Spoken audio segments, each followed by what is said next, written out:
Warning: our YouTube channel and its videos may contain scenes, language, and content that may not be appropriate for all audiences. These videos include surveillance footage, undercover pursuit of suspects, actual police and rescue operations, and fearless confrontations. If you do not approve of the content, please do not watch our videos.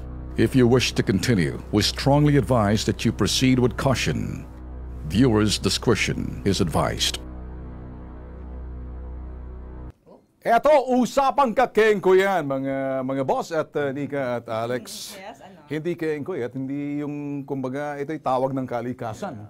Pero, siguro may kunting privacy naman na pag ikay tawag ng kalikasan.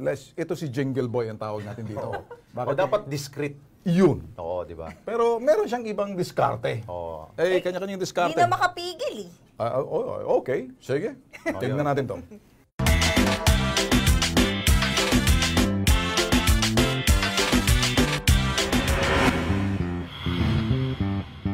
Madaling maispatan ang kakengkoyan sa mga lansangan. Di naman sa pinagtatawanan, pagmasdan ang pedicab driver na ito.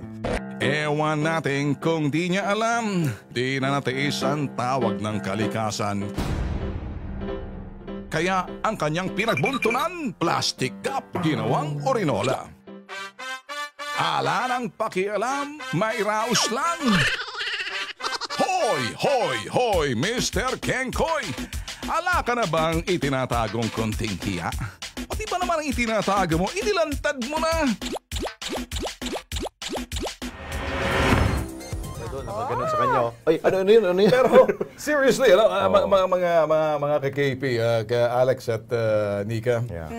Alam mo, dito sa Pilipinas, malimit kang makakita na ang lalaki tatalikod lang. Oo naman. Tapos ganun na. Mabuti nga kamo, tinanggal na sa lansangan nung araw, hindi ba? Nung araw sa MMDA, mayroong mga urinals. Meron May mga urinola. Pink urinals. Pang sa inyo lang yun, sa boys lang. Yun nga, lugi kayo ron eh. Lugi, kasi kami talaga... Titisin nyo talaga. Higil, oo. Pero ako Boy Scout. Always ready. Alam Laging ka- handa. Oh. May kakatagong ano dyan. May erinola ka sa Hindi naman. Ano? May nabibili ngayon jingle parang yung tumitigas ang Ay, meron akong alam. Meron gano'n. Meron to. Diaper. Sa sobrang traffic ngayon, magda-diaper na lahat. Kailangan mo na.